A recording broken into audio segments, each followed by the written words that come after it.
My dear students, today we are going to see about the lichens.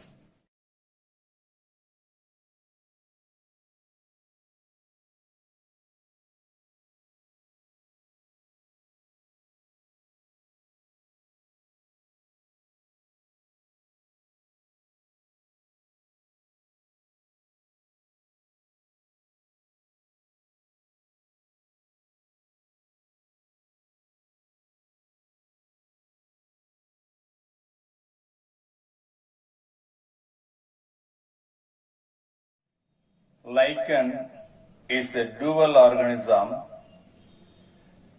It is a combination of two organisms, algal partner and fungal partner, live together in the symbiotic manner and lead an organism that is called lichen. Symbiotic association between algae and fungi, that is called lichen. In lichen, algal partner and fungal partner, two partners are combined together. The algal partner is called phycobion and fungal partner is called mycobion. Algal partner provide nutrition for fungal partner. In turn, the fungal partner provide protection and also help to fix the thallus to the substratum through rhizinae. Rhizinae are root-like structures produced from the bottom of the thallus in the case of lichen. In lichen, root-like structure is called rhizinae. In lichen, asexual reproduction takes place through fragmentation, soredia, and isidia. Phycobion reproduced by A kinase, Harmaconia, A planospores, etc. But mycobion reproduced by sexual reproduction. Sexually, mycobion reproduce. During sexual reproduction of mycobion, ascocarps are produced. Ascocarp is the fruit body that will appear during the sexual reproduction of mycobion. Now, see the classification of lichen. There are several classifications given. First classification, it is based on the habitat. Corticolous, lignicolous, saxicolous, and terricolous. When the lichen is growing on the bark of the trees in a tree, that is called corticolous lichen. When a lichen is growing on the wood part of the plant, huge trees, that is called lignicolous. When a lichen is growing on a rock, that is called saxicolous.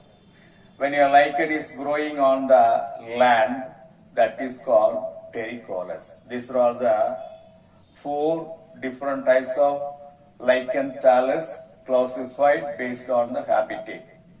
Some marine forms of lichen growing on the siliceous rocks of the sea. Some of the freshwater lichen forms grow on the siliceous rocks of the freshwater. Another type of classification, it is based on the morphology of the thallus. Based on the morphology of the thallus in lichen, lichens are classified into four main types: leprous lichen, crustose lichen, foliose lichen, and fruticose lichen. In the case of leprous lichen, a distinct fungal layer will be absent. No fungal layer can be seen in the leprous lichen. Fungal layer will be present, but no distinct fungal layer seen in the case of leprous lichen. Crustose lichen, when the thallus in the lichen is crust-like, such a type of lichen is called crustose lichen.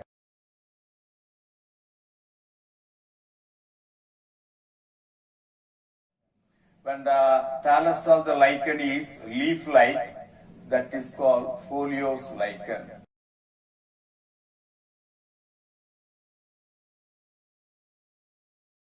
When the thallus of the lichen is branched, pendulous, shrub-like, such a type of thallus is called fruticose lichen.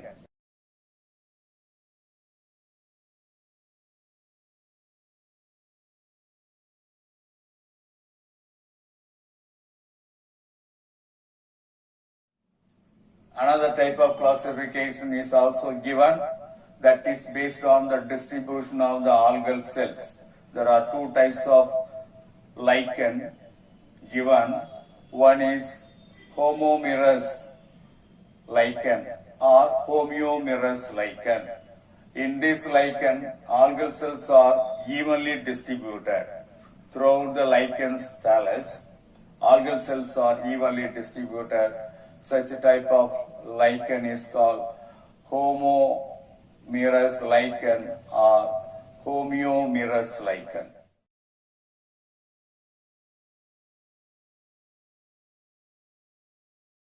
Second type, heteromerous lichen. In the case of heteromerous lichen, distinct algal layer and fungal layers can be seen. Above the thallus, algal layer; below the thallus, fungal layer can be seen. In the thallus, first top of the thallus is occupied by the algal layers, and the remaining half of the thallus is occupied by the fungal layer. Anyhow, distinct algal layers and fungal layers can be seen as far as heteromerous lichen is concerned.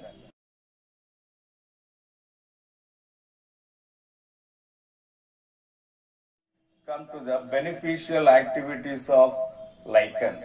These are all the beneficial activities given. Lichens secrete organic acid like oxalic acid, which corrode the rock surface and helps in weathering of the rocks, thus acting as pioneers in the xerosphere. So first plant appear. This will help to appearing of the first plant on the rock surface in any place. That is the first benefit. Second, usnic acid is produced from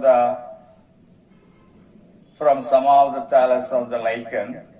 That usnic acid show antibiotic properties.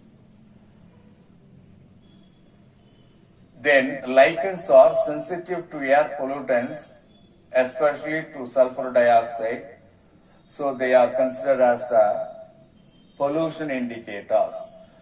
The lichens are best pollution indicators because they are very sensitive to air pollutants, particularly for sulfur dioxide.